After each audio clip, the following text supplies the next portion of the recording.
Islamic 7 ರಾಷ್ಟ್ರಗಳಲ್ಲಿ ಹಿಜಾಬ್ ಅನ್ನ ಶಾಲೆಗಳಲ್ಲಿ ಬ್ಯಾನ್ ಮಾಡಿದ್ದಾರೆ. ಮತ್ತೆ ಕರ್ನಾಟಕ ಉಚ್ಚ ನ್ಯಾಯಾಲಯ ಸ್ಪಷ್ಟವಾಗಿ ಹಿಜಾಬ್ is not A essential practice of ಇಸ್ಲಾಂ ಅಂತೇಳಿ ಹೇಳಿದೆ. ಈಗ ಮೊಹಮ್ಮದ್ ಪೈಗಂಬರ ವಂಶಜರು, ಜೋರ್ಡಾನಿನ ಅಧ್ಯಕ್ಷರು, ಅವರ ಕುಟುಂಬದವರು ಯಾರು ಹಿಜಾಬೇ ಧರಿಸುದಿಲ್ಲ, ಬುರ್ಕಾನೇ ಧರಿಸುದಿಲ್ಲ. ಈ ಕೇಸು ಸುಪ್ರೀಂ ಕೋರ್ಟ್ ಅಲ್ಲಿ ಪೆಂಡಿಂಗ್ ಇದೆ. ಆ ಕೇಸ್ ನಡೀತಾ ಇರಬೇಕಾದ್ರೆ ಈಗ ಮಧ್ಯಂತರ ಈ ತರ ಆದೇಶ ಮಾಡುವ ಅವಶ್ಯಕತೆ ಏನಿತ್ತು?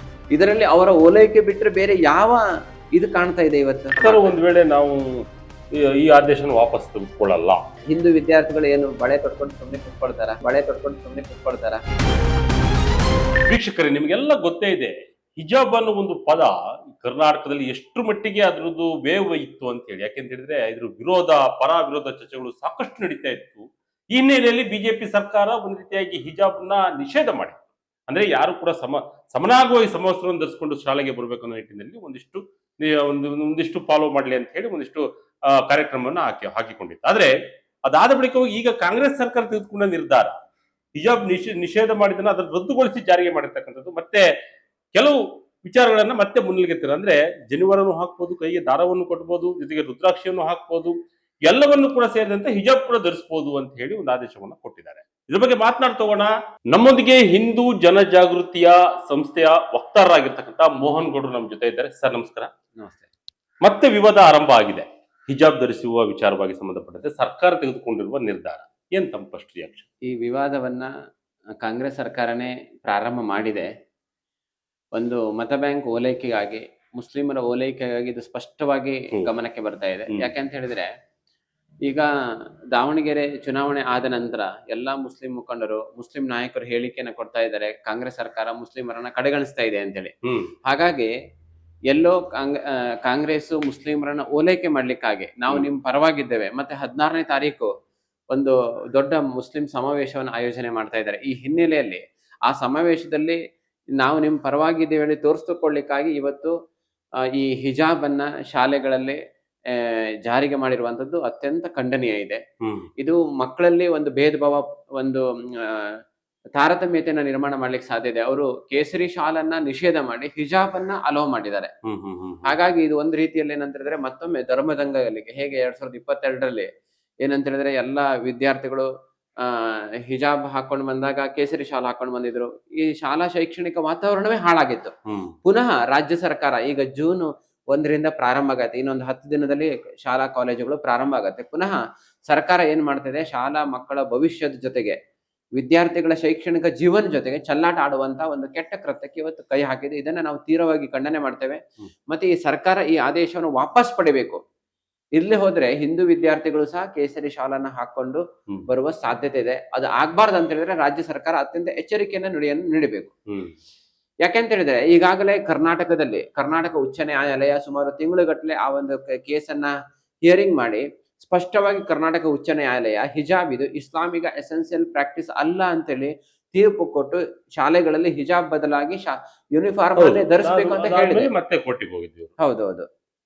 ಹೀಗಿರುವಾಗ ಈಗ ಕರ್ನಾಟಕ ಉಚ್ಚ ನ್ಯಾಯಾಲಯದ ತೀರ್ಪಿಗೆ ವಿರುದ್ಧವಾಗಿ ಸುಪ್ರೀಂ ಕೋರ್ಟ್ ಅಲ್ಲಿ ತೀರ್ಪು ಪೆಂಡಿಂಗ್ ಇರುವಾಗ ಇವತ್ತು ಮಧ್ಯಂತರದಲ್ಲಿ ಇವರು ಈ ರೀತಿ ಮಾಡುವಂತದ್ದು ಏನು ಅವಶ್ಯಕತೆ ಇದೆ? 3 ವರ್ಷದಿಂದ ಎಷ್ಟು ಮುಸ್ಲಿಂ ವಿದ್ಯಾರ್ಥಿಗಳು, ಲಕ್ಷಾಂತರ ವಿದ್ಯಾರ್ಥಿಗಳು ಪರೀಕ್ಷೆ ಬರೆದಿದ್ದಾರೆ ಹಿಜಾಬ್ ಇಲ್ಲದೆ, ಕಾಲೇಜಿಗೆ ಬಂದಿದ್ದಾರೆ. ಎಷ್ಟು ವಿದ್ಯಾರ್ಥಿಗಳು ರ್ಯಾಂಕ್ ಪಡೆದಿದ್ದಾರೆ. ಶಾಲೆಗೆ ಧರಿಸುದು ಬೇಡ, ಬೇಕಾದ್ರೆ ಹೊರಗಡೆ ಹಾಕೊಂಡು ನಿಮ್ದು ಅಭಿಪ್ರಾಯ ಅದಕ್ಕೆ ಖಂಡಿತ ಹೊರಗಡೆ ಧರಿಸಲಿಕ್ಕೆ ನಿಮ್ಮ ಯಾವ ಅಭ್ಯಂತರವೇ ಇಲ್ಲ. ಏನು ಶಾಲಾ ನಿಯಮ ಇದೆ, ಶಾಲಾ ಸಮವಸ್ತ್ರ ಅಂತ ನಿಯಮ ಇರುತ್ತೆ, ಎಲ್ಲರೂ ಒಂದೇ ಸಮವಸ್ತ್ರದಲ್ಲಿ ಬರಬೇಕು ಅಂತ ಹೇಳಿ. ಶಾಲೆಯ ಕೊಠಡಿಯ ಒಳಗಡೆ ಮಾತ್ರ ಎಲ್ಲಾ ವಿದ್ಯಾರ್ಥಿಗಳು ಒಂದು ಸಮಭಾವ ಬರ್ಬೇಕಂತೇಳಿ ಏನು ಶಾಲಾ ಆಡಳಿತ ಮಂಡಳಿ ಇರ್ಬೋದು ಅಥವಾ ಶಿಕ್ಷಣ ಇಲಾಖೆ ಇರ್ಬೋದು, ಆಯಾ ಸಂಬಂಧಪಟ್ಟಂತಹ ಈಗ ಶಾಲಾ ಡೆವಲಪ್ಮೆಂಟ್ ಕಮಿಟಿ ಅವರು ಏನ್ ನಿರ್ಧಾರ ಮಾಡಿದ್ರು ಅದನ್ನೇ ಪಾಲನೆ ಮಾಡ್ಬೇಕು. ಅದರಿಂದ ಸಮಾನತೆ ಬರುತ್ತೆ. 3 ವರ್ಷದಿಂದ ನಡೀತಾ ಇದೆಯಲ್ಲ, ಯಾವುದೇ ತೊಂದರೆ ಆಗಿಲ್ಲ. ಈಗ ಏಕಾಏಕಿ ಯಾಕೆ ನಿರ್ಧಾರ ಇದು? ಏಕಾಏಕಿಯಾಗಿ ಸರ್ಕಾರ ಓಲೈಕೆ ಮಾಡಿ ಮತ್ತೊಮ್ಮೆ ಒಂದ್ ಕಡೆ ನೋಡಿ, ರಾಜ್ಯದಲ್ಲಿ ಯಾವುದೇ ಡೆವಲಪ್ಮೆಂಟ್ ಇಲ್ಲ. ಒಂದು ಶಾಲೆಗಳನ್ನ ಕನ್ನಡ ಶಾಲೆಗಳನ್ನ ಮುಚ್ಚೋಗ್ತಾ ಇದೆ, ಭ್ರಷ್ಟಾಚಾರ ತಂಡವಾಡ್ತಾ ಇದೆ. ಈ ಹಿನ್ನೆಲೆಯಲ್ಲಿ ಸರ್ಕಾರ ಜನರ ಗಮನವನ್ನ ಬೇರೆ ಕಡೆ ಡೈವರ್ಟ್ ಮಾಡ್ಲಿಕ್ಕಾಗಿ ಇದನ್ನ ಮಾಡ್ತಾ ಇದೆ. ಅದು ಬಿಟ್ಟರೆ ಬೇರೆ ಯಾವ ಮಕ್ಕಳ ಕಲ್ಯಾಣ, ಮಕ್ಕಳ ವಿದ್ಯಾಭ್ಯಾಸ, ಶೈಕ್ಷಣಿಕ ಅಭಿವೃದ್ಧಿ, ಇದು ಯಾವ ಉದ್ದೇಶವೂ ಸರ್ಕಾರದ ಮುಂದಿಲ್ಲ. ಕೇವಲ ಮುಸ್ಲಿಮರ ಓಲೈಕೆ ಮಾಡುವುದೊಂದೇ ಓಲೈಕೆ ಮಾಡ್ಬೇಕು, ಅದು ಅಧಿಕಾರ ಅಲ್ಲ ಪಡೆಯಬೇಕು, ಈಗ ಇಷ್ಟೇ ಉದ್ದೇಶ ಅಂತ ಈ ಕಾಣುತ್ತೆ. ಹಿಜಾಬ್ ಧರಿಸೋದು ತಮಗೇನ್ ಸಮಸ್ಯೆ ಆಗುತ್ತೆ ಅಂತ ಯಾಕೆಂತ ಹೇಳಿದ್ರೆ ಎಕ್ಸಾಮ್ ಟೈಮ್ ನಲ್ಲಿ ಆದಂತಹ ಬೆಳವಣಿಗೆಗಳು ಕೂಡ ನೋಡಿದ್ದೀವಿ. ಜನಿವಾರವನ್ನ ತೆಗೆಸಿರ್ತಕ್ಕಂಥದ್ದು, ಹ್ಮ್. ಕಿವಿ ವಾಲೆ ತೆಗೆಸಿರ್ತಕ್ಕಂಥದ್ದು, ದಾರವನ್ನ ತೆಗೆಸಿರ್ತಕ್ಕಂಥದ್ದು, ರುದ್ರಾಕ್ಷಿಯನ್ನು ತೆಗೆಸಿರ್ತಕ್ಕಂಥದ್ದು ಇದೆ. ಆದ್ರೆ ಹಿಜಾಬ್ ಅಲ್ಲಿ ತಾವೇನ್ ನೋಡ್ತಾ ಇದೀರ ಅಂತ, ಯಾವ ರೀತಿ ಸಮಸ್ಯೆ ಆಗುತ್ತೆ ಅಂತ ನೋಡಿ, ಇದು ಏನಂತ ಹೇಳಿದ್ರೆ ಬಹಳ ಮುಖ್ಯವಾಗಿ ಹ. ಈಗ ಕರ್ನಾಟಕ ಎಜುಕೇಶನ್ ಆಕ್ಟ್ ಅಂತ ಮಾಡಿದ್ದಾರೆ. ಈ ಆಕ್ಟ್ ಮಾಡಿರೋದೇನು? ಶೈಕ್ಷಣಿಕ ಅಭಿವೃದ್ಧಿಗಾಗಿ.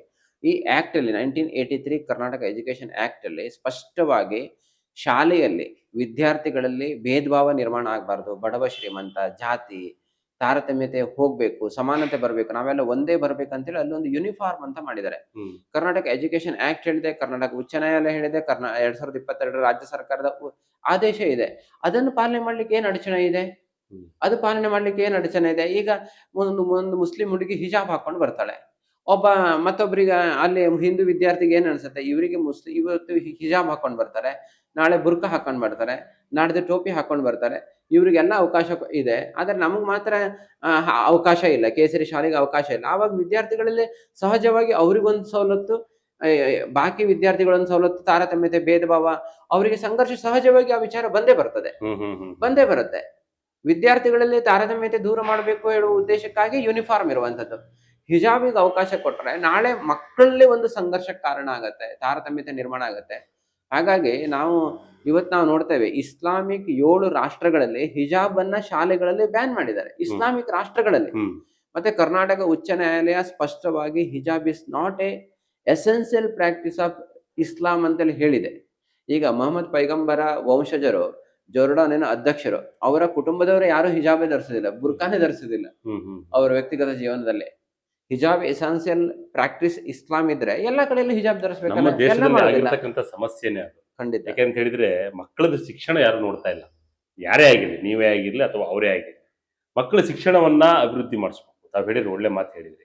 ಜೊತೆಗೆ ನೋಡಿ, ನಾನು ಮೊನ್ನೆ SSLC ರಿಸಲ್ಟ್ ಅನ್ನು ನೋಡ್ತಾ ಇದ್ದೆ. SSLC ರಿಸಲ್ಟ್ ಬಂದ ಸಂದರ್ಭದಲ್ಲಿ ಹಲವಾರು ರಾಜ್ಯಗಳು ಕೊನೆಯ ಸ್ಥಾನದಲ್ಲಿರ್ತಕ್ಕಂಥ ಒಂದು ಎಕ್ಸಾಂಪಲ್ ಇದೆ. ಅದ್ರ ಬಗ್ಗೆ ಯಾರು ಕೂಡ ಧ್ವನಿ ಎತ್ತಲೇ ಇಲ್ಲ. ಈಗ ನೀವು ಕೇಸರಿ ಸಾಲ ಹಾಕೊಂಡವರಾಗ್ಲಿ ಅಥವಾ ಮುಸ್ಲಿಂ ಮುಖಂಡರಾಗ್ಲಿ ಅಥವಾ ಸಂಘ ಸಂಸ್ಥೆಗಳಾಗ್ಲಿ ಅಥವಾ ಸರ್ಕಾರ ಬರೀ ಒಂದ್ ರೀತಿಯಾಗಿ ಅಂಕಿಅಂಶ ಕೊಡುತ್ತೆ ಹೊರತು ಅದನ್ನ ಬೆಳವಣಿಗೆ ಡೆವಲಪ್ಮೆಂಟ್ಗೆ ಯಾರು ತಲೆ ಖಂಡಿತವಾಗಿ ಇದಾದ್ರೆ ಮಾತ್ರ ಎಲ್ಲರೂ ಕೂಡ ಕೇಸರಿ ಸಾಲ ಹಾಕೊಂಡು ಅಥವಾ ಹಿಜಾಬ್ ಧರಿಸ್ಕೊಂಡು ಅಥವಾ ನಮಗೆ ಅದು ಬೇಕು ನಮಗೆ ಇದು ಬೇಕು ಅಂತ ಬರ್ತಾರೆ. ತಪ್ಪಲ್ವಾ ಇದು? ಖಂಡಿತ ನೋಡಿ, ಈ ಹಿಜಾಬ್ ಪ್ರಕರಣ ಪ್ರಾರಂಭ ಆಗಿರೋದೇ ಉಡುಪಿಯಿಂದ. ಉಡುಪಿ ದಕ್ಷಿಣ ದೇಶಾದ್ಯಂತ ಚರ್ಚೆ ಮತ್ತೆ ದಕ್ಷಿಣ ಕನ್ನಡ ಜಿಲ್ಲೆಯಿಂದ. SLC ರಿಸಲ್ಟ್ ಇರಬಹುದು, PUC ರಿಸಲ್ಟ್ ಇರಬಹುದು, ಯಾವುದೇ ಫಲಿತಾಂಶದಲ್ಲಿ ಉಡುಪಿ ಮತ್ತೆ ದಕ್ಷಿಣ ಕನ್ನಡ ನಂಬರ್ 1 ಸ್ಥಾನದಲ್ಲಿದೆ. ಇವತ್ತು ಕರ್ನಾಟಕ ರಾಜ್ಯಕ್ಕೆ ಇವತ್ತು ಕೋಮುವಾದಿ ಬೇರೆ ಹೆಂಗಿದೆ ಅಂದ್ರೆ, ಉಡುಪಿಲಿ ಓದ್ತಿರೋರು ದಕ್ಷಿಣ ಕನ್ನಡ ಜಿಲ್ಲೆ ಓದ್ತಿರೋರು ಬೇರೆ ಜಿಲ್ಲೆಯವರು ಜಾಸ್ತಿ ಇದ್ದಾರೆ ಅಂತ ಮಾತುಕತೆ ಅಲ್ಲ. ಒಟ್ಟಾರೆ ಏನಂತ ಹೇಳಿದ್ರೆ, ಆ ಜಿಲ್ಲೆಗಳಲ್ಲಿ ಶೈಕ್ಷಣಿಕ ಪ್ರಗತಿ, ಶೈಕ್ಷಣಿಕ ಕ್ಷೇತ್ರ, ಶಾಲೆಗಳ ಒಂದು ಮೂಲ ಸೌಕರ್ಯ, ಅಲ್ಲಿನ ವಿದ್ಯಾರ್ಥಿಗಳ ಇದು ಇತರ ಜಿಲ್ಲೆಗಳಿಗೆ ಕಂಪೇರ್ ಮಾಡಿದ್ರೆ ತುಂಬಾ ಉತ್ತಮ ಇದೆ. ಆ ಜಿಲ್ಲೆಗಳಲ್ಲೇ ಹೆಚ್ಚು ಬುದ್ಧಿವಂತರ ನಾಡು ಅಂತ ಹೇಳ್ತೇವೆ. ಇವತ್ತು ಆ ಜಿಲ್ಲೆಗಳಲ್ಲೇ ಹಿಜಾಬ್ ಪ್ರಾರಂಭ ಆಗಿದೆ. ಇವತ್ತು ಪ್ರಿಯಾಂಕಾ ಖರ್ಗೆ ಅವರು ಹೇಳ್ತಾರೆ, ದಕ್ಷಿಣ ಕನ್ನಡ ಜಿಲ್ಲೆ ಕಮ್ಯುನಲ್ ಸ್ಟೇಟ್ ಅಂತ, ಕಮ್ಯುನಲ್ ಡಿಸ್ಟ್ರಿಕ್ಟ್ ಅಂತ ಹೇಳ್ತಾರೆ. ಇವತ್ತು ಅವ್ರದೇ ಜಿಲ್ಲೆ SLC ಮತ್ತು PUC ರಿಸಲ್ಟ್ ಅಲ್ಲಿ ಕೊನೆಯ ಸ್ಥಾನದಲ್ಲಿದೆ. ಇವತ್ತು ಬೇರೆಯವರಿಗೆ ಉಪದೇಶ ಮಾಡುವ ಮೊದಲು ತನ್ನ ಕ್ಷೇತ್ರದಲ್ಲಿ ಏನು ಅಲ್ಲಿ ಶೈಕ್ಷಣಿಕ ಅಧೋಗತಿ, ಮಕ್ಕಳು ಶಾಲೆಗೆ ಹೋಗದೆ ಇರುವಂತದ್ದು ಅಥವಾ ಶಾಲೆಗಳ ದಯನೀಯ ಸ್ಥಿತಿ, ಟೀಚರ್ಸ್ ಇಲ್ಲದೆ ಇರುವಂತದ್ದು, ಶಾಲೆಗಳು ಮುಚ್ಚುವಂತ ಸ್ಥಿತಿ, ಅದ್ರ ಬಗ್ಗೆ ಅವರು ಯಾರು ಮಾತಾಡೋದಿಲ್ಲ. ಅವರ ಕ್ಷೇತ್ರದ ಶೈಕ್ಷಣಿಕ ಭಯಾನಕ ದಯನೀಯ ಆ ಸ್ಥಿತಿ ಬಗ್ಗೆ ಯಾರು ಮಾತಾಡೋದಿಲ್ಲ. ಹಾಗಾಗಿ ಇವತ್ತು ಉಡುಪಿ ದಕ್ಷಿಣ ಕನ್ನಡ ಜಿಲ್ಲೆಯಿಂದ ಕಲಿಬೇಕಾಗಿದೆ. ಯಾರು ಕೋಮುವಾದಿ ಜಿಲ್ಲೆ ಅಂತ ಹೇಳ್ತಾರೆ, ಆ ಕೋಮುವಾದಿ ಜಿಲ್ಲೆಗಳಲ್ಲಿ ಇವತ್ತು ಶೈಕ್ಷಣಿಕ ಪ್ರಗತಿ ಅತ್ಯುನ್ನತ ಸ್ಥಾನದಲ್ಲಿದೆ. ಹಾಗಾಗಿ ಇವತ್ತು ಅಲ್ಲಿನ ವಿದ್ಯಾರ್ಥಿಗಳು ಸರಿಯಾದ ಪಾಠವನ್ನ, ಈ ಎಜುಕೇಶನ್ ಏನು ಅಂತ ಹೇಳಿ ಹಿಜಾಬ್ ಎಲ್ಲಿ ವಿರೋಧ ಮಾಡಿದ್ರೆ ಆ ವಿದ್ಯಾರ್ಥಿಗಳೇ ತಕ್ಕ ಒಂದು ಸಂದೇಶವನ್ನ ಈ ಮೂಲಕ ಕೊಟ್ಟಿದ್ದಾರೆ. ಅದರಿಂದ ರಾಜ್ಯ ಸರ್ಕಾರ ಪಾಠ ಕಲಿಬೇಕು. ಅದ್ರ ಬಗ್ಗೆ ಯಾರು ಚರ್ಚೆ ಮಾಡುದಿಲ್ಲ. ನಿಜವಾದ ಮಕ್ಕಳ ಶೈಕ್ಷಣಿಕ ಅಭಿವೃದ್ಧಿ ಬಗ್ಗೆ ಎಲ್ಲಿ ಸಹ ಚರ್ಚೆ ಆಗ್ತಾ ಇಲ್ಲ. ಶೈಕ್ಷಣಿಕ ಅಭಿವೃದ್ಧಿ ಆಗ್ಬೇಕು, ಮುಖ್ಯವಾಗಿ ಇರ್ತಕ್ಕಂಥದ್ದೇ ಅದು. ಯಾಕಂತ ಹೇಳಿದ್ರೆ ನೀವು ಹೇಳಿದ್ರಿ ನಂಬರ್ 1 ಸ್ಥಾನ ಬರ್ತಾ ಇದೆ, ಹಲವು ವರ್ಷಗಳಿಂದ 2022ರಿಂದ ಅರಲ್ಲ. ನಾನು ಕೂಡ ಸುಮಾರು ವರ್ಷಗಳಿಂದ ನೋಡ್ತಿದ್ದ ಸಂದರ್ಭದಲ್ಲಿ ಪಟ್ಟಿಯಲ್ಲಿ ಫಲಿತಾಂಶದ ಪಟ್ಟಿಯಲ್ಲಿ ಉಡುಪಿ ದಕ್ಷಿಣ ಕನ್ನಡ ಜಿಲ್ಲೆನೇ ಪ್ರಥಮವಾಗಿರುತ್ತೆ. ನಾನು ಒಪ್ಕೊಳ್ತೀನಿ ಅದನ್ನ. ಆ ಟೈಮಲ್ಲೂ ಕೂಡ ಹಿಜಾಬ್ ಇತ್ತು, ಹಿಜಾಬ್ ಧರಿಸ್ಕೊಂಡು ಕಾಲೇಜಿಗೆ ಹೋಗ್ತಾ ಇದ್ರು. 2022 ನಂತರ ಮಾತ್ರ ಫಸ್ಟ್ ಬರ್ತಾ ಇಲ್ಲ. 2022 ಹಿಂದಿನ ನಂತರ ಕೂಡ 2011, 12, 15 ನಂತರ ಕೂಡ ಉಡುಪಿ ಖಂಡಿತ. ಜಿಲ್ಲೆ, ದಕ್ಷಿಣ ಜಿಲ್ಲೆ ಎಷ್ಟೋ ಬರ್ತಿದ್ರು. ಮುಸ್ಲಿಂ ಅಲ್ಲೂ ಕೂಡ ಹ್ಮ್. ಹಿಜಾಬ್ ಧರಿಸಿನೇ ಅವರು ಓದನ್ನ ಪ್ರಾರಂಭ ಮಾಡಿದ್ರು. ಆಗ್ಲೂ ನಡೀತಾ ಇತ್ತು, ಈಗಲೂ ನಡೀತಿದೆ. ಅದೇನ್ ಸಮಸ್ಯೆ 2022ರಲ್ಲಿ ಯಾಕೆ ಹುಟ್ಟುಕೊಳ್ತು ಅಂತ, ಯಾಕೆ ನೋಡಿ, ಆ ರೀತಿಯಾದಂತ ಬಹಳ ಆಲೋಚನೆ ಮುಖ್ಯವಾಗಿ ಬಂತು ಅಂತ ಹೇಳಿ. ಬಹಳ ಮುಖ್ಯವಾಗಿ ಏನಂತ ಹೇಳಿದ್ರೆ, ಅಲ್ಲಿ ಹಿಜಾಬ್ ಕ್ಲಾಸ್ ಒಳಗಡೆ ಅವಕಾಶ ಇರ್ಲಿಲ್ಲ. ಹ್ಮ್ ಯಾವಾಗ ಅಲ್ಲಿ ಹಿಜಾಬ್ ಅನ್ನ ಧರಿಸ್ಕೊಂಡು ಅಲ್ಲಿ ನೀವು ಕ್ಲಾಸ್ ಒಳಗಡೆ ಬಂದಾಗ ಅಲ್ಲಿನ ಪ್ರಾಂಶುಪಾಲರು ಹೇಳಿದ್ರು ಅವರಿಗೆ ಸಹಜವಾಗಿ, ನೋಡಿ ನೀವು ಹಿಜಾಬ್ ಅನ್ನ ವರಾಂಡದಲ್ಲಿ ಹಾಕಿ, ಕಾಂಪೌಂಡ್ ಅಲ್ಲಿ ಹಾಕ್ಲಿ, ಶಾಲೆ ಒಳಗಡೆ ಹಾಕಿ, ಹೊರಗಡೆ ಹಾಕಿ ಎಲ್ಲ ಹೇಳಿ, ಆದ್ರೆ ಕ್ಲಾಸ್ ರೂಮ್ ಅಲ್ಲಿ ಕೂತಾಗ ಮಾತ್ರ ಹಿಜಾಬ್ ಅನ್ನ ಅಲೋ ಇಲ್ಲ ಅಂತ ಹೇಳಿದ್ರು. ಅದ್ರ ನಂತರ ಕೆಲವೊಂದು SDP, PFI, ಕೆಲವೊಂದು ಮತಾಂಧ ಸಂಘಟನೆಗಳು ಸೇರಿ ಮುಸ್ಲಿಂ ಇವರ ಮೇಲೆ ಒಂದು ಅನ್ಯಾಯ ಇದಂತೇಳಿ ಅದನ್ನ ಒಂದು ಕಮ್ಯುನಲ್ ರಾಜಕೀಯ ಇದನ್ನ ಮಾಡಿ ಇಡೀ ರಾಜ್ಯವ್ಯಾಪಿ ಅದನ್ನ ಚರ್ಚೆ ಮಾಡ್ಲಿಕ್ಕೆ ಕಾರಣ ಇದ್ರು. ಯಾವಾಗ ಇದ್ರ ಹಿಂದೆ ಒಂದು ರಾಜಕೀಯ ಅಜೆಂಡಾ ಕೆಲಸ ಮಾಡ್ಲಿಕ್ಕೆ ಪ್ರಾರಂಭ ಆಯ್ತು, ಒಂದು ಕಮ್ಯುನಲ್ ಆಂಗಲ್ ರಾಜಕೀಯ ಇದಕ್ಕೆ ಕಾರಣ ಆಯ್ತು, ಅಲ್ಲಿನ ವಿದ್ಯಾರ್ಥಿಗಳಲ್ಲಿ ಬಂತು, ಈಗ ನೀವು ಹಿಜಾಬ್ ಹಾಕೊಂಡು ಬರ್ತೀರಿ ಅಂತ ಹೇಳಿದ್ರೆ ನಾವ್ ಯಾಕೆ ಕೇಸರಿ ಶಾಲೆ ಹಾಕೊಂಡು ಬರಬಾರ್ದು ಅಂತೇಳಿ ಪ್ರಾರಂಭ ಆಯ್ತು. ಸಹಜವಾಗಿ ಇದನ್ನ ಪ್ರಾರಂಭ ಮಾಡಿದ್ದೇ ಮುಸ್ಲಿಂ ವಿದ್ಯಾರ್ಥಿಗಳು. ಕರ್ನಾಟಕ ಉಚ್ಚ ನ್ಯಾಯಾಲಯ ಅದಕ್ಕೆ ಅಂತಿಮ ನಾಂದಿಯನ್ನ ಹಾಡಿತ್ತು. ಈಗ ಪುನಃ ಕಾಂಗ್ರೆಸ್ ಸರ್ಕಾರ ಈಗ ಪ್ರಾರಂಭ ಮಾಡಿದೆ. ಮಕ್ಕಳ ಮೇಲೆ ಎಂತ ಪರಿಣಾಮ ಬೀರುತ್ತೆ ಅಂತ ಆಲೋಚನೆ ಮಾಡಿದಿಲ್ಲ ತಾವೆಲ್ಲ? ಯಾಕೆಂತ ಹೇಳಿದ್ರೆ ಎಜುಕೇಶನ್ ಅನ್ನೋದು, ಶಿಕ್ಷಣ ಅನ್ನೋದು ಸುಮ್ಮನೆ ಯಾವ್ದಾದ್ರು ಡ್ರೆಸ್ ಹಾಕೊಂಡು ಹೋದ್ರೆ ಬರತಕ್ಕಂಥದ್ದಲ್ಲ, ಕಲಿಕೆಯಲ್ಲಿ ಬರ್ತಕ್ಕಂಥದ್ದು. ನಾವು ಕೂಡ ಆಯ್ತು, ನಾವು ಶಾಲೆಗೆ ಹೋಗ್ತಿರ್ತಕ್ಕಂಥ ಸಂದರ್ಭದಲ್ಲಿ ಸರಿಯಾಗಿ ಚಡ್ಡಿ ಪ್ಯಾಂಟ್ ಸರಿಯಾಗಿರ್ತಿರ್ಲಿಲ್ಲ, ಖಾಲಿ ಚಪ್ಪಲಿ ಇರ್ತಿರ್ಲಿಲ್ಲ. ಅಂತ ಸಂದರ್ಭದಲ್ಲಿ ಹೋಗಿ ಕಲಿಕೆಯನ್ನ ಮಾಡಿದ್ದೀವಿ. ನಮ್ಗೆ ಎಷ್ಟು ಬಂದು ಅಷ್ಟು ಕಲ್ತಿದ್ದೇವೆ. ಕಲಿಕೆಯ ಮೇಲೆ ಯಾವಾಗ್ಲಾದ್ರು ನಿಗಾ ವಹಿಸಿದ್ದಾರೆ? ಯಾಕೆಂತ ಹೇಳಿದ್ರೆ ಎಷ್ಟು ಮಕ್ಕಳ ಮೇಲೆ ಎಷ್ಟು ಪರಿಣಾಮ ಬೀರ್ತಾ ಇದೆ. ಏನ್ ಒಬ್ರು ಬರ್ತಾರೆ ಹಿಜಾಬ್ ಬಗ್ಗೆ ಇರ್ತಾರೆ, ಒಬ್ರು ಬರ್ತಾರೆ ಕೇಸರಿ ಶಾಲಾ ಹಾಕೊಂತಾರೆ, ಇನ್ನೊಬ್ರು ಬರ್ತಾರೆ ಬೇರೆ ಶಾಲಾ ಹಾಕೊಂತಾರೆ. ಇದೆಲ್ಲ ಮಕ್ಕಳ ಮೇಲೆ ಎಷ್ಟು ಪರಿಣಾಮ ಬೀರ್ತಿದೆ ಅಂತ ಗೊತ್ತಾ ನಿಮ್ಗೆ? ನೋಡಿ, ಇದಕ್ಕೆ ಕಾರಣ ರಾಜ್ಯ ಸರ್ಕಾರನೇ ಇದೆ. ಮುಖ್ಯವಾಗಿ ನಮ್ಮ ಶಿಕ್ಷಣ ಸಚಿವರಾದಂತಹ ಮಧು ಬಂಗಾರಪ್ಪನವರೇ ಇದ್ದಾರೆ. ಅಲ್ಲಿ ಮಾಧ್ಯಮ ಮಿತ್ರರ ಪ್ರಶ್ನೆಯನ್ನ ಕೇಳ್ತಾರೆ, ಈಗ ನೀವು ಹಿಜಾಬಿಗೆ ಅವಕಾಶ ಕೊಟ್ಟು, ಹಿಜಾಬ್ ಎಸೆನ್ಷಿಯಲ್ ಪ್ರಾಕ್ಟೀಸ್ ಅಲ್ಲ ಅಂತ ಹೇಳಿದ ನಂತರವ, ಕಳೆದ 3 ವರ್ಷಗಳಿಂದ ಹಿಜಾಬ್ ಇಲ್ಲದೆ ಎಷ್ಟೋ ಮುಸ್ಲಿಂ ವಿದ್ಯಾರ್ಥಿಗಳ ಶೈಕ್ಷಣಿಕ ಪ್ರಗತಿ ಸಾಧಿಸಿದ ನಂತರವೂ ನೀವು ಹಿಜಾಬಿಗೆ ಅವಕಾಶ ಕೊಟ್ಟು ನೀವು ಕೇಸರಿ ಶಾಲೆ ಬಗ್ಗೆ ಕೇಳಿದಾಗ ಕೇಸರಿ ಶಾಲೆಗೆ ಅವಕಾಶ ಇಲ್ಲ ಅಂತೇಳಿ ಮುಖ್ಯಮಂತ್ರಿಗಳು ಹೇಳಿದರೆ, ಮಧು ಬಂಗಾರಪ್ಪನವರು ಹೇಳಿದ್ದಾರೆ. ಈಗ ಹಿಜಾಬ್ ಎಸೆನ್ಷಿಯಲ್ ಪ್ರಾಕ್ಟೀಸ್ ಅಲ್ಲ ಅಂತ ಹೇಳಿರುವಾಗ ಅದಕ್ಕೆ ಯಾಕೆ ಅವಕಾಶವನ್ನು ಕೊಟ್ರು? ಈಗ ಅದೇ ರೀತಿಯಲ್ಲಿ ಹಿಂದೂ ವಿದ್ಯಾರ್ಥಿಗಳು ಕೇಳಬಹುದಲ್ಲ, ಕೇಸರಿ ಶಾಲೆ ನಮ್ದು ಎಸೆನ್ಷಿಯಲ್, ನಮ್ದು ಸಹ ಅವರಿಗೆ ಎಸೆನ್ಷಿಯಲ್ ಪ್ರಾಕ್ಟೀಸ್ ಅಲ್ಲದೆ ಇರುವುದನ್ನು ನೀವು ಆಚರಣೆಯಲ್ಲಿ ತಂದಾಗ ಸಹಜವಾಗಿ ಹಿಂದೂ ವಿದ್ಯಾರ್ಥಿಗಳಲ್ಲಿ ಆ ಭಾವನೆ ಬಂದೇ ಬರ್ತದೆ. ಕಳೆದ ಬಾರಿನೂ ಬಂದಿದೆ, ದಕ್ಷಿಣ ಕನ್ನಡದಿಂದ ಪ್ರಾರಂಭವಾಗಿ ಇಡೀ ರಾಜ್ಯವ್ಯಾಪಿ ಅದು ವ್ಯಾಪಿಸಿತು. ಸಹಜವಾಗಿ ಇದಕ್ಕೆ ಕಾರಣ ಅಂತ ಹೇಳಿದ್ರೆ, ಈಗ ಮಧು ಬಂಗಾರಪ್ಪನವರೇ ಇದಕ್ಕೆ ಕಾರಣ ಇದೆ. ವಿದ್ಯಾರ್ಥಿಗಳಲ್ಲಿ ಕಮ್ಯುನಲ್ ಟೆನ್ಷನ್ ನಿರ್ಮಾಣ ಆಗತ್ತೆ, ವಿದ್ಯಾರ್ಥಿಗಳಲ್ಲಿ ಭೇದ ಭಾವ ನಿರ್ಮಾಣ ಆಗತ್ತೆ, ದ್ವೇಷ ಪ್ರಾರಂಭ ಆಗತ್ತೆ, ವಿದ್ಯಾರ್ಥಿಗಳು ಶಿಕ್ಷಣದ ಕ್ಲಾಸ್ ಬಿಟ್ಟು ಇವತ್ತು ಈ ತರ ಪ್ರತಿಭಟನೆಗಳಿಬೇಕಾಗತ್ತೆ, ವಿದ್ಯಾರ್ಥಿಗಳ ಶೈಕ್ಷಣಿಕ ಪರೀಕ್ಷೆ ಇದ್ರ ಮೇಲೆ ಪರಿಣಾಮ ಆಗುತ್ತೆ. ಇದೆಲ್ಲ ಗಂಭೀರ ಪರಿಣಾಮ ಆಗುತ್ತೆ. ಮುಖ್ಯವಾಗಿ ಏನಂತ ಹೇಳಿದ್ರೆ, ಈಗ ಸಂವಿಧಾನ ಒಂದು ಆರ್ಟಿಕಲ್ 14 ಪ್ರಕಾರ ಸಮಾನತೆ, ವಿದ್ಯಾರ್ಥಿಗಳಲ್ಲಿ ಭೇದ ಭಾವ ಹೋಗ್ಬೇಕು, ಆ ಮೂಲ ಉದ್ದೇಶವೇ ನಷ್ಟವಾಗತ್ತೆ. ಈಗ ಶಾಲೆಯಲ್ಲಿ ಏನು, ಈಗ ನಾವು ಬೆಳಗ್ಗೆ ಪ್ರಾರ್ಥನೆ ಪ್ರೇಯರ್ ಅನ್ನ ಮಾಡ್ತೇವೆ. ಪ್ರೇಯರ್ ಅಲ್ಲಿ ಏನಿದೆ, ನಾವೆಲ್ಲ ಭಾರತ ಮಾತೆಯ ಮಕ್ಕಳು, ಕನ್ನಡಾಂಬೆಯ ಮಕ್ಕಳು. ಇವತ್ತು ಅದಕ್ಕೆ ತಿಲಾಂಜಲಿಯನ್ನ ರಾಜ್ಯ ಸರ್ಕಾರ ಕೊಡ್ತಾ ಇದೆ. ಅದಕ್ಕೆ ತಿಲಾಂಜಲಿಯನ್ನ ಸರ್ಕಾರ ಕೊಡ್ತಾ ಇದೆ. ಸಪರೇಟ್ ಹೇಳಿ ಅಂತ ಹೇಳಿಲ್ವಲ್ಲ? ಏನಾದ್ರು ಬೇರೆ ತರ ಏನಾದ್ರು ರೂಲ್ಸ್ ಅನ್ನು ಫಾಲೋ ಮಾಡಿ ಅಂತ ಏನ್ ಹೇಳಿಲ್ಲ? ಅಲ್ಲ, ರೂಲ್ಸ್ ಏನಂತ ಹೇಳಿದ್ರೆ, ಯಾವಾಗ ನೀವು ಕರ್ನಾಟಕ ಶಿಕ್ಷಣ ಇಲಾಖೆಯ ನಿಯಮಾವಳಿಗೆ ವಿರುದ್ಧವಾಗಿ ನಿಮ್ಮೊಂದು ರಾಜಕೀಯ ತೆವಳಿಗಾಗಿ ನೀವು ಹಿಜಾಬಿಗೆ ಅವಕಾಶ ಕೊಟ್ಟಾಗ ಸಹಜವಾಗಿ ಇದು ಅತ್ಯಂತ ಸೂಕ್ಷ್ಮ ವಿಚಾರಗಳು. ಈ ಸೂಕ್ಷ್ಮ ವಿಚಾರಗಳು ವಿದ್ಯಾರ್ಥಿಗಳಲ್ಲಿ, ಪೋಷಕರಲ್ಲಿ, ಸಮಾಜದಲ್ಲಿ ಬಹುಬೇಗ ಪ್ರಸಾರ ಆಗತ್ತೆ. ಶಾಲೆಗಳು ವಿದ್ಯಾ ಕೇಂದ್ರಗಳೇ ಆಗ್ಬೇಕೇ ವಿನಃ ಅದನ್ನ ರಾಜಕೀಯ ಕೇಂದ್ರಗಳನ್ನಾಗಿ ನಿರ್ಮಾಣ ಮಾಡಬಾರ್ದು. ಧರ್ಮ ಕೇಂದ್ರಗಳಾಗಿ ಇವತ್ತು ಮಾಡ್ತಾ ಇದ್ದಾರೆ. ಸರ್ಕಾರನೇ ಅದಕ್ಕೆ ಅವಕಾಶ ಕೊಡ್ತಾ ಇದೆ, ರಾಜಕೀಯಕ್ಕೆ ಅವಕಾಶ ಕೊಡ್ತಾ ಇದೆ. ಹಾಗಾಗಿ ಇದಕ್ಕೆ ಕಾರಣ ಪ್ರಾರಂಭ ಮಾಡಿದೆ ರಾಜ್ಯ ಸರ್ಕಾರ. ರಾಜ್ಯ ಸರ್ಕಾರವೂ ಅದಕ್ಕೆ ಅಂತಿಮ ತಿಲಾಂಜಲಿಯನ್ನು ಹೊರಡ್ಬೇಕು. ನೋಡಿ, ಬಹಳ ಮುಖ್ಯವಾಗಿ ಈ ಕೇಸು ಸುಪ್ರೀಂ ಕೋರ್ಟ್ ಅಲ್ಲಿ ಪೆಂಡಿಂಗ್ ಇದೆ. ಸುಪ್ರೀಂ ಕೋರ್ಟ್ ಅಲ್ಲಿ ಒಂದು ಜಡ್ಜ್ ಅವರು ಇದಕ್ಕೆ ಸ್ಪಷ್ಟವಾಗಿ ಹಿಜಾಬ್ ಅನ್ನ ನಿಷೇಧ ಮಾಡುವ ಬಗ್ಗೆ, ಯೂನಿಫಾರ್ಮಿ ಅಂತಿಮ ಹೇಳುವ ಬಗ್ಗೆ ಒಂದು ಇರ್ಲಿ ಅಂತೇಳಿ ಸುಪ್ರೀಂ ಕೋರ್ಟೇ ಹೇಳಿದೆ. ಅದನ್ನ ಲಾರ್ಜರ್ ಬೆಂಚ್ಗೆ ಪಾಸ್ ಓವರ್ ಆಗಿದೆ. ಕರ್ನಾಟಕ ಸರ್ಕಾರ ಆ ಕೇಸನ್ನ ವಾಪಸ್ ತಗೊಂಡಿಲ್ಲ. ಆ ಕೇಸ್ ನಡೀತಾ ಇರ್ಬೇಕಾದ್ರೆ ಈಗ ಮಧ್ಯಂತರ ಈ ತರ ಆದೇಶ ಮಾಡುವ ಅವಶ್ಯಕತೆ ಏನಿತ್ತು? ಇದರಲ್ಲಿ ಅವರ ಓಲೈಕೆ ಬಿಟ್ಟರೆ ಬೇರೆ ಯಾವ ಇದು ಕಾಣ್ತಾ ಇದೆ ಇವತ್ತು? ಧರ್ಮದ ಓಲೈಕೆ ಕಾನೂನಾತ್ಮಕವಾಗಿ ಇದು ನಿಲ್ಲತ್ತ? ಹಾಗಾಗಿ ಇದೇನಂತ ಹೇಳಿದ್ರೆ ರಾಜಕೀಯ ಇವತ್ತು ಶೈಕ್ಷಣಿಕ ಈಗ ಒಂದ್ ಕಡೆ ಅನುದಾನಗಳಲ್ಲಿ ಬಜೆಟ್ ಮಂಡನೆ ಆದಾಗ ಸಾವಿರಾರು, ಈಗ 8,000 ಕಳೆದ ಬಜೆಟ್ ಅಲ್ಲಿ 4,000, 5,000 ಒಟ್ಟು 8,000 ಕೋಟಿ ರೂಪಾಯಿನ ಅನುದಾನವನ್ನು ಬಿಡುಗಡೆ ಮಾಡಿದ್ರು ಅಲ್ಲಿ ಓಲೈಕೆ. ಮತ್ತೊಂದ್ ಕಡೆ 600 ಕೋಟಿ ಮೊನ್ನೆ ಈಗ ದಾವಣಗೆರೆ ಪ್ರಕರಣ ಆದ ನಂತರ ಮುಸ್ಲಿಂ ಕಾಲೋನಿಗಳ ಅಭಿವೃದ್ಧಿಗೆ 600 ಕೋಟಿ ಅನುದಾನವನ್ನು ಕೊಟ್ಟರು. ಮತ್ತೊಂದ್ ಕಡೆ ನಾವು ಇಲ್ಲಿ ನೋಡಿದರೆ ಅವ್ರ ಮೇಲಿನ ಎಲ್ಲಾ ಕೇಸ್ಗಳನ್ನು ವಾಪಸ್ ಪಡಿತಿದ್ದಾರೆ. ಈಗ ಶೈಕ್ಷಣಿಕ ಕ್ಷೇತ್ರದಲ್ಲಿ ಏನ್ ಮಾಡ್ತಿದ್ದಾರೆ, ಓಲೈಕೆಯನ್ನು ಮಾಡ್ತಾರೆ. ಈ ಓಲೈಕೆ ರಾಜಕಾರಣ ಎಲ್ಲಾ ಕ್ಷೇತ್ರವನ್ನು ಇವತ್ತು ಮಲಿನ ಮಾಡ್ತಾ ಇದೆ. ಈ ಓಲೈಕೆನೆ ಇದಕ್ಕೆಲ್ಲ ಕಾರಣ ಇದೆ.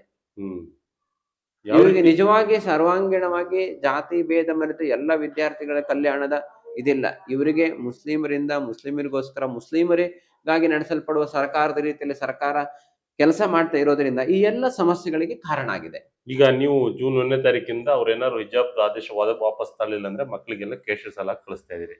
ನಾವು ಕಳಿಸೋದಿಲ್ಲ, ಆದ್ರೆ ಇವತ್ತು ಸರ್ಕಾರನೇ ಏನ್ ಮಾಡ್ತಾ ಇದೆ ಅಂತ ಹೇಳಿದ್ರೆ ಭೇದ ಭಾವ ನಿರ್ಮಾಣ ಮಾಡುತ್ತೆ. ನಾವು ಇದ್ರ ವಿರುದ್ಧ ರಾಜ್ಯವ್ಯಾಪಿ ಆಂದೋಲನವನ್ನು ಮಾಡ್ಲಿಕ್ಕಿದ್ದೇವೆ, ಪ್ರತಿಭಟನೆಯನ್ನು ಮಾಡ್ಲಿಕ್ಕಿದ್ದೇವೆ. ಅಷ್ಟೇ ಅಲ್ಲ, ನಾವು ಕರ್ನಾಟಕ ಉಚ್ಚ ನ್ಯಾಯಾಲಯದಲ್ಲಿ ಈ ಆದೇಶವನ್ನು ರದ್ದು ಮಾಡ್ಲಿಕ್ಕಾಗಿ ನ್ಯಾಯಾಂಗದ ಮೊರೆಯನ್ನು ಹೊರಲಿಕ್ಕೆ ಯಾವ ರೀತಿಯಾಗಿ ಹೋಗ್ತಾ ಇದ್ರಿ ನೋಡಿ. ಈಗ ಕರ್ನಾಟಕ ಉಚ್ಚ ನ್ಯಾಯಾಲಯವೇ 3 ಸದಸ್ಯ ಪೀಠ ಬಹಳ ಸ್ಪಷ್ಟವಾಗಿ ತನ್ನ ಆದೇಶದಲ್ಲಿ ತಿಂಗಳುಗಟ್ಟಲೆ ಇದರ ಟ್ರಯಲ್ ಅನ್ನ ಮಾಡಿ ಇಡೀ ದೇಶದಲ್ಲಿ ಅತ್ಯಂತ ಸೂಕ್ಷ್ಮ ಪ್ರಕರಣ ಅಂತಲೇ ಪರಿಗಣಿಸಿ ಅಂತಿಮವಾಗಿ ಹಿಜಾಬ್ ಇದು ಎಸೆನ್ಷಿಯಲ್ ಪ್ರಾಕ್ಟೀಸ್ ಅಲ್ಲ ಅಂತ ಹೇಳಿ ಯೂನಿಫಾರ್ಮ್ ಅನ್ನೇ ಇದನ್ನು ಕೊಟ್ಟಿದೆ.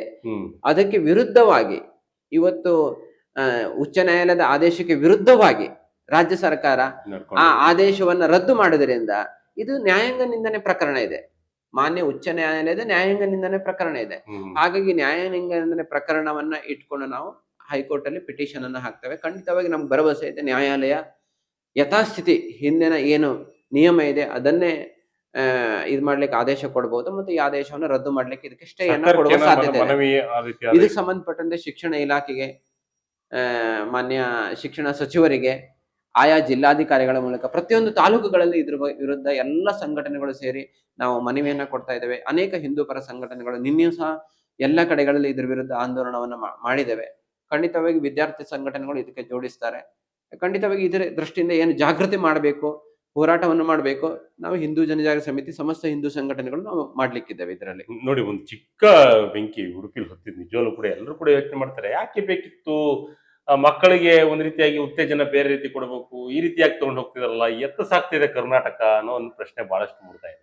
ಒಂದು ಕಡೆ ಕೇಸರಿ ಸಾಲು ವಿದ್ಯಾರ್ಥಿಗೆ ಬೇಡ, ಬೇರೆ ಅವರ ಅವಶ್ಯಕತೆನೇ ಇಲ್ಲ. ವಿದ್ಯಾರ್ಥಿಗಳಿಗೆ ಯಾವುದೇ ರೀತಿಯಾದಂತಹ ಈ ಧರ್ಮಾಂತವಾಗಿರ್ತದೆ ಅಂದ್ರೆ ಕೇಸರಿ ಸಾಲು ಆಗಿರ್ಬೋದು, ಹಿಜಾಬ್ ಆಗಿರ್ಬೋದು, ಬೇರೆ ವಸ್ತ್ರ ಆಗಿರ್ಬೋದು.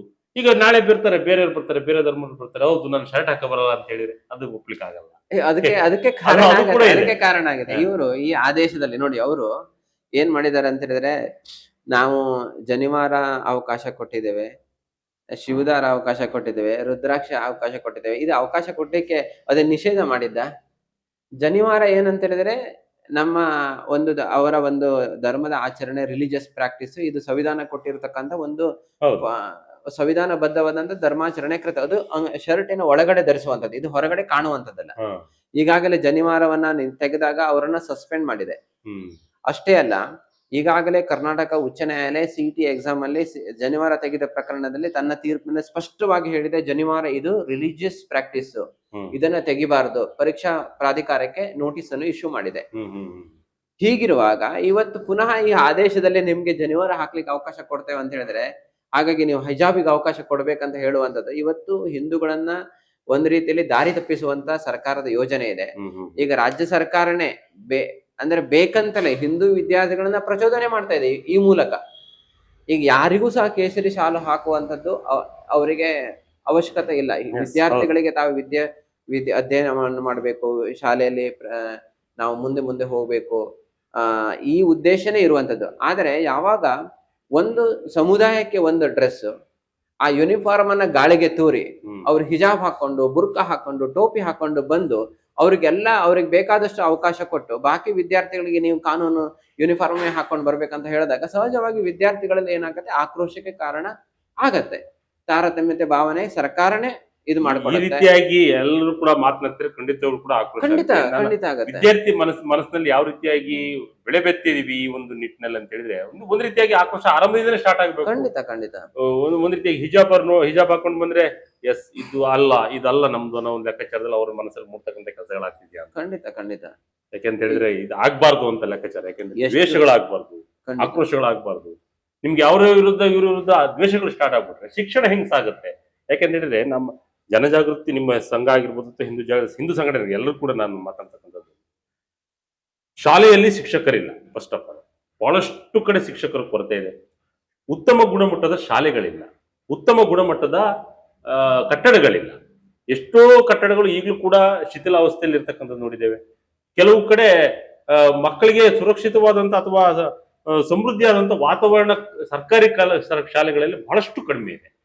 ಜೊತೆಗೆ ಡೆಸ್ಕ್ಗಳು ಸರಿ ಇರಲ್ಲ, ಬೆಂಚ್ಗಳು ಸರಿ ಇರಲ್ಲ, ಉತ್ತಮವಾದ ಶಿಕ್ಷಕರು. ಇದ್ರ ಬಗ್ಗೆ ಇಲ್ದಿರೋ ಹೋರಾಟಗಳು ಬರೀ ಹಿಜಾಬ್ ಅಥವಾ ಕೇಸರಿಗೆ ಯಾಕೆ ಇಷ್ಟೊಂದು ಮಾನ್ಯತೆ ಕೊಡ್ತಾರೆ ಸಂಘಟನೆ ನೋಡಿ, ನಮ್ಮ ಇದರಲ್ಲಿ ವಿಶೇಷವಾಗಿ ಹಿಂದೂ ಸಂಘಟನೆಗಳು ಹಿಂದೂ ಧರ್ಮದ ರಕ್ಷಣೆ ಜಾಗೃತಿ ಈ ದೃಷ್ಟಿಯಿಂದ ನಾವು ಹೋರಾಟವನ್ನು ಮಾಡುವ. ಶೈಕ್ಷಣಿಕವಾಗಿ ಒಂದು ಶಾಲೆಯಲ್ಲಿ ಸಮಸ್ಯೆ ಆಯ್ತು, ಶಾಲೆಯಲ್ಲಿ ಶಿಕ್ಷಕರ ಕೊರತೆ ಆಯ್ತು. ಶಾಲೆಯಲ್ಲಿ ಸಮಸ್ಯೆ ಆದಾಗ ಈ ಸರ್ಕಾರದ ಜವಾಬ್ದಾರಿ. ಈಗ ಎಜುಕೇಶನ್ ಬಜೆಟ್ ಅಂತ ಇರ್ತದೆ, ಲಕ್ಷಾಂತರ ಕೋಟಿ ರೂಪಾಯಿನ ಸರ್ಕಾರ ಎಜುಕೇಶನ್ಗಾಗಿ ಖರ್ಚು ಮಾಡುತ್ತೆ ಬಜೆಟ್ ಅಲ್ಲಿ. ಒಂದಿಷ್ಟು ಅಮೌಂಟ್ ಅಂತ ಎತ್ತಿಡುತ್ತೆ, ಅದನ್ನ ಸರಿಯಾಗಿ ಅದ್ರ ಉದ್ದೇಶ ಏನು? ವಿದ್ಯಾರ್ಥಿಗಳಿಗೆ ಉತ್ತಮ ಶಿಕ್ಷಣ ಕೊಡಬೇಕು, ಶಾಲೆಗಳ ಗುಣಮಟ್ಟ ಹೆಚ್ಚಾಗಬೇಕು, ಮೂಲ ಸೌಕರ್ಯ ಕಲ್ಪಿಸಬೇಕು. ಈಗ ಕನ್ನಡ ಶಾಲೆಗಳು ಈಗ ಅಂಕಿಅಂಶದ ಪ್ರಕಾರ 10,000 ಶಾಲೆಗಳು ಈಗಾಗಲೇ ಕ್ಲೋಸ್ ಆಗಿದೆ, ವಿದ್ಯಾರ್ಥಿಗಳೇ ಇಲ್ಲ. ಯಾಕಂದ್ರೆ ಈಗ ಸರ್ಕಾರಿ ಶಾಲೆಗೆ ಯಾರು ಹೋಗುದಿಲ್ಲ, ಯಾಕಂದ್ರೆ ಶಿಕ್ಷಕರು ಸರಿ ಇಲ್ಲ, ಅಲ್ಲಿ ನೀವ್ ಹೇಳಿದಾಗೆ ಬಿಲ್ಡಿಂಗ್ ಸರಿ ಇಲ್ಲ. ವಿರುದ್ಧವಾಗಿ ಹೋರಾಟಗಳಾಗಬೇಕು ಹೊರತು ಅದಕ್ಕೋಸ್ಕರ ಅಂದ್ರೆ ಇದ್ರದ್ದು ಕರ್ತವ್ಯನೇ ಸರ್ಕಾರದ ಕರ್ತವ್ಯನೇ. ಈಗ ನಾವು ಹಣ ತೆರಿಗೆ ಕಟ್ಟುವಂಥದ್ದು ಯಾವ ಉದ್ದೇಶಕ್ಕಾಗಿ? ಸರ್ಕಾರ ಉತ್ತಮ ಶಿಕ್ಷಣವನ್ನು ಕೊಡ್ಬೇಕು. ನೀವು ಯಾರಾದ್ರೂ ನಾವು 2,000 ಹಣ ಕೊಡಿ, ಲಕ್ಷ್ಮಿ ಭಾಗ್ಯ ಕೊಡಿ, ಆ ಭಾಗ್ಯಗಳನ್ನು ಕೇಳಿಲ್ಲ. ನಮಗೆ ಬೇಕಾಗಿರುವಂತದ್ದು ಮೂಲಭೂತ ಶಿಕ್ಷಣ. ಶಿಕ್ಷಣ ಕೊಡುವಂಥದ್ದು, ಇವತ್ತು ಟ್ಯಾಕ್ಸ್ ಕಟ್ಟುವಂಥದ್ದು ಶಿಕ್ಷಣಕ್ಕೋಸ್ಕರವಾಗಿ. ಆರೋಗ್ಯವನ್ನು ಉಚಿತವಾಗಿ ಕೊಡಿ, ಶಿಕ್ಷಣವನ್ನು ಉತ್ತಮ ರೀತಿಯಲ್ಲಿ ಮಾಡಿ. ಇವತ್ತು ಅದನ್ನು ಬಿಟ್ಟು ಸರ್ಕಾರ ಬಾಕಿದೆಲ್ಲವನ್ನು ಮಾಡ್ತಾ ಇದೆ. ಆತುರ ಇರಬೇಕಾಗಿರ್ತಕ್ಕಂಥದ್ದು ಸಂಘಟನೆಗಳಿಗೆ ಈ ವಿಚಾರದಲ್ಲಿ. ಆತುರ ನೀವು ಯಾವಾಗ ಮಾಡ್ತೀರಾ ಅಂತ ಹೇಳಿದ್ರೆ, ನಾವು ಇಷ್ಟು ದಿನ ಸುಮ್ಮನೆ ಯಾವುದೇ ರೀತಿಯಾದಂತಹ ಸಮಸ್ಯೆಗಳು ಉದ್ಭವ ಆಗಿರಲಿಲ್ಲ. ಹಿಜಾಬ್ ಆಗಿರ್ಬೋದು, ಕೇಸಸ್ ಎಲ್ಲ ಹಾಕಿರೋದು ಜನಿವಾರ ಅಥವಾ ಬೇರೆ ದಾರ ಕಟ್ಟುವ ವಿಚಾರ ಆಗಿರ್ಬೋದು, ಇದರಲ್ಲಿ ಇರ್ತಕ್ಕಂಥ ಆತುರತೆ ಈ ನೀವು ಹೇಳಿದಲ್ಲ ಸಮಸ್ಯೆಗಳು ಇದ್ರಲ್ಲಿ ಯಾಕಿಲ್ಲ ಅಂತ. ಅಲ್ಲ, ಇದು ಹೇಗಂತ ಹೇಳಿದ್ರೆ ನೋಡಿ, ಸರ್ಕಾರದ ಒಂದು ಭಾಗ ಹೌದು. ಹಿಂದೂ ಸಂಘಟನೆಗಳು, ಹಿಂದೂ ಜನಜಾಗೃತಿ ಸಮಿತಿ ಮುಖ್ಯ ಉದ್ದೇಶನೇ ಧರ್ಮ ಜಾಗೃತಿ, ಧರ್ಮ ರಕ್ಷಣೆ. ಹಿಂದೂ ಸಂಘಟನೆ ಆ ಉದ್ದೇಶದಿಂದ ನಾವು ಕಾರ್ಯವನ್ನು ಮಾಡುವಂಥದ್ದು. ಇದಕ್ಕೆ ಸಂಬಂಧಪಟ್ಟಂತ ಎಲ್ಲೇ ಸಮಸ್ಯೆ ಬಂದ್ರೆ ಅದಕ್ಕೆ ಸ್ಪಂದಿಸುವಂಥದ್ದು. ಶಿಕ್ಷಣ ಇಲಾಖೆ ಧಾರ್ಮಿಕ ದತ್ತಿ ಇಲಾಖೆ ಇರಬಹುದು, ಅಥವಾ ಹಿಂದೂ ದೇವಸ್ಥಾನಗಳ ಸಂಬಂಧಪಟ್ಟಂತೆ ಇರಬಹುದು, ಅಥವಾ ಹಿಂದೂಗಳಿಗೆ ಸಮಸ್ಯೆ ಆಗಿರ್ಬೋದು, ಲವ್ ಜಾತಿ. ಸಂಘಟನೆಯ ಹಿಂದೂ ಜನಜಾಗೃತಿ ಸಮಿತಿ ಉದ್ದೇಶ ಇದಿದೆ. ಹಾಗಾಗಿ ಇವತ್ತು ಶೈಕ್ಷಣಿಕ ಕ್ಷೇತ್ರದಲ್ಲಿ ಹಿಂದೂ ವಿದ್ಯಾರ್ಥಿಗಳಿಗೆ ಅನ್ಯಾಯ ಆಗ್ತಾ ಇದೆ. ಸಹಜವಾಗಿ ಧಾರ್ಮಿಕ ಕ್ಷೇತ್ರ ಬಂದಾಗ ಧಾರ್ಮಿಕ ಕ್ಷೇತ್ರದಲ್ಲಿ ನಾವು ನಮ್ದು ಉದ್ದೇಶ ಪೂರ್ವಕ ಕಾರ್ಯ ಮಾಡ್ತಿರೋದು, ಸಹಜವಾಗಿ ನಾವು ಆ ಒಂದು ಕ್ಷೇತ್ರದಲ್ಲಿ ಕಾರ್ಯವನ್ನು ಮಾಡುವಂಥದ್ದು. ಇವತ್ತು ಶೈಕ್ಷಣಿಕ ವಿಚಾರ ಇರ್ಬೋದು, ಅಥವಾ ಸಾಮಾಜಿಕ ಸಮಸ್ಯೆಗಳು, ರೋಡ್ಗಳ ಸಮಸ್ಯೆ, ಅಥವಾ ರಸ್ತೆ ಸರಿಯಿಲ್ಲ, ಅಥವಾ ನೀರು ಬರೋದಿಲ್ಲ, ಇದಕ್ಕೋಸ್ಕರ ಅನೇಕ ಸಾಮಾಜಿಕ ಸಂಘಟನೆಗಳು ಇದಕ್ಕೋಸ್ಕರ ಕಾರ್ಯವನ್ನು ಮಾಡ್ತಾ ಇದೆ. ಆದ್ರೆ ಹಿಂದೂ ಸಂಘಟನೆಗಳ ಉದ್ದೇಶನೇ ಧರ್ಮ ಜಾಗೃತಿ, ಹಿಂದೂ ಧರ್ಮದ ಪ್ರಚಾರವನ್ನು ಮಾಡುವಂಥದ್ದು, ಧರ್ಮ ಶಿಕ್ಷಣ ಕೊಡುವಂಥದ್ದು ನಮ್ದು ಮುಖ್ಯ ಉದ್ದೇಶ. ಹಿಂದೂ ಧರ್ಮದ ಶಿಕ್ಷಣ, ಧರ್ಮ ಜಾಗೃತಿ, ಧರ್ಮಕ್ಕೆ ಚ್ಯುತಿ ಬಂದಾಗ ಅದರ ವಿರುದ್ಧ ಹೋರಾಟ ಮಾಡೋದೇ ಸಮಿತಿಯ ಮುಖ್ಯ ಉದ್ದೇಶ. ಆ ದಿಶೆಯಲ್ಲಿ ನಾವು ಹೋರಾಟವನ್ನು ಮಾಡ್ತೇವೆ. ಶಿಕ್ಷಣ ಏನ್ ಬೇಕಾದ್ರಾಗ್ಲಿ, ಶಿಕ್ಷಣ ಹಾಗಿಲ್ಲ, ಮೂಲಭೂತ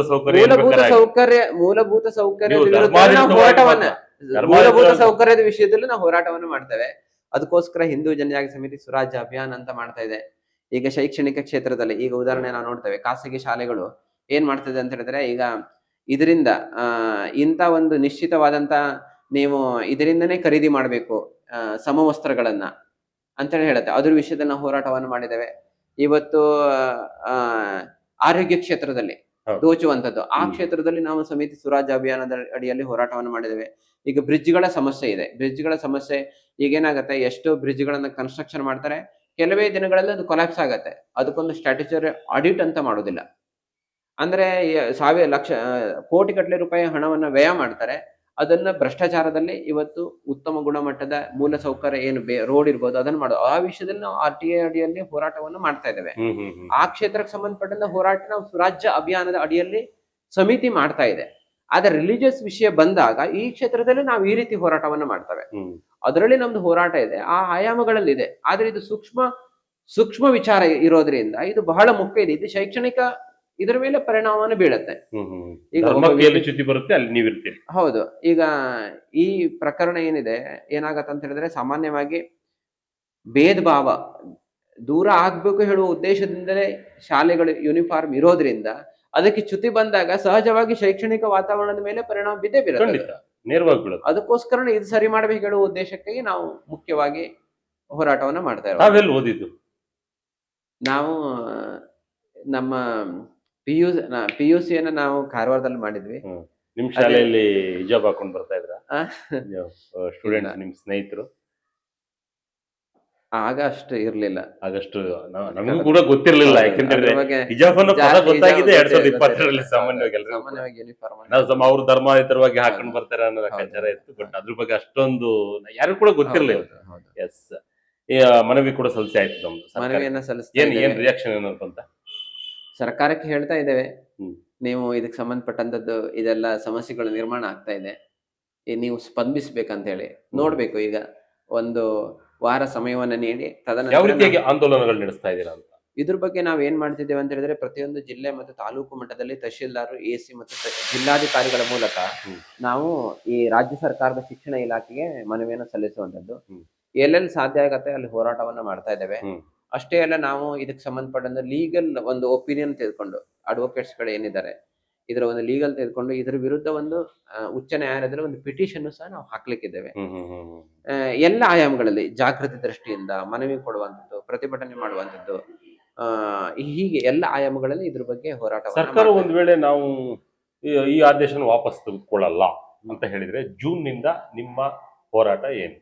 ನೋಡಿ, ನಾವು ನಮ್ಮ ಹಿಂದೂ ಜನಜಾಗೃತಿ ಸಮಿತಿಯ ಮುಖ್ಯ ನಾವು ಏನಂತ ಹೇಳಿದ್ರೆ, ಕಾನೂನು ಚೌಕಟ್ಟಿನಲ್ಲೇ ನಾವು ಮಾಡುವಂಥದ್ದು. ಎಲ್ಲವೂ ಕೂಡ ಹಂಗೆ ಬರ್ಬೇಕು. ನಾವು ಕಾನೂನು ಚೌಕಟ್ಟಿನಲ್ಲೇ ಕಾರ್ಯವನ್ನ ಮಾಡುವಂಥದ್ದು. ಈಗ ಸರ್ಕಾರ ಇದನ್ನ ವಾಪಸ್ ತೆಗೆದುಕೊಳ್ಳೋದಿಲ್ಲ, ನಾವು ಹಾಗೆ ಹಠ ಮಾಡ್ತೇವೆ ಅಂತ ಹೇಳಿದ್ರೆ ಮುಂದಾಗುವ ಪರಿಣಾಮ, ಹಿಂದೂ ವಿದ್ಯಾರ್ಥಿಗಳು ಏನು ಬಳೆ ತೊಡ್ಕೊಂಡು ಸುಮ್ಮನೆ ಕುತ್ಕೊಳ್ತಾರ? ಸಹಜವಾಗಿ ಅವರಿಗೆ ಭಾವನೆಗಳು, ಈ ತರ ಭೇದ ಭಾವ ನಿರ್ಮಾಣ ಆಗೇ ಆಗತ್ತೆ. ಹಾಗಾಗಿ ಆ ವಿದ್ಯಾರ್ಥಿಗಳು ಏನ್ ನಿರ್ಣಯ ತೆಗೆದುಕೊಳ್ತಾರೆ, ಪೋಷಕರು ಏನ್ ನಿರ್ಣಯ ತೆಗೆದುಕೊಳ್ತಾರೆ, ಅದ್ರ ಮೇಲೆ ಸಮಿತಿ ಅವರಿಗೆ ಬೆಂಬಲವನ್ನ ಕೊಡುತ್ತೆ. ಅಷ್ಟೇ, ಫೈನಲ್ ಆಗಿ ನಿಮ್ದು ಹೋರಾಟ ಮುಂದುವರಿಯುತ್ತೆ. ಹೌದು. ಎಸ್, ನಿಮ್ಮ ಹೋರಾಟಕ್ಕೆ ಪ್ರತಿಫಲ ಸಿಗ್ಲಿ, ಶೈಕ್ಷಣಿಕ ವ್ಯವಸ್ಥೆಗೆ ಜಾಸ್ತಿ ಒತ್ತು ಕೊಡಿ, ಯಾವ್ದೇ ರೀತಿ ಗೊಂದಲ ಉಂಟು ಮಾಡ್ಬಿಡಿ ಅಂತ ನಾನು ಕೂಡ ನಿಮ್ಮಲ್ಲಿ ಮನವಿ ಮಾಡ್ತೀನಿ. ಖಂಡಿತವಾಗಿ ನಮ್ಮ ಕಡೆಯಿಂದ ಯಾವ ಗೊಂದಲವೂ ಇರುವುದಿಲ್ಲ. ಆ ಗೊಂದಲ ಪರಿಹಾರ ಮಾಡುವುದೇ ನಮ್ದು ಮುಖ್ಯ ಉದ್ದೇಶ ಆಗಿರುತ್ತದೆ. ಶೈಕ್ಷಣಿಕ ವಾತಾವರಣ ಇನ್ನೂ ಉತ್ತಮ ರೀತಿಯಲ್ಲಿ ಆಗ್ಬೇಕು, ಶೈಕ್ಷಣಿಕವಾಗಿ ಮುಂದೆ ಹೋಗ್ಬೇಕು, ಆ ಉದ್ದೇಶಕ್ಕಾಗಿ ನಮ್ಮ ಪ್ರಯತ್ನ ಇರುತ್ತೆ. ಶೈಕ್ಷಣಿಕಕ್ಕೆ ಯಾವುದೇ ಅಡೆತಡೆ ಆಗ್ಬಾರ್ದು ಹೇಳೋದೇ ನಮ್ದು ಉದ್ದೇಶ ಇದೆ. ಸರ್ಕಾರವೂ ಸಹ ಆ ದೃಷ್ಟಿಯಿಂದ ಸ್ಪಂದಿಸಬೇಕು ಹೇಳುವ ಆಗ್ರಹವನ್ನು ನಿಮ್ಮ ಮೂಲಕ ನಾವು ವಿನಂತಿ. ಥ್ಯಾಂಕ್ ಯು ಮೋಹನ್ ಬಿಡ್ರೆ, ಸಾಕಷ್ಟು ಮಾಹಿತಿ ಹಂಚಿಕೊಂಡಿರಿ. ಇದು ಈ ಕ್ಷಣದ ವಿಶೇಷ. ಇದೇ ರೀತಿಯ ವಿಶೇಷತೆಗಳಿಗಾಗಿ ಈ Vijaya Kanaka website, YouTube page, Facebook page follow ಮಾಡ್ತಾ ಇದ್ದೀನಿ. ಧನ್ಯವಾದಗಳು.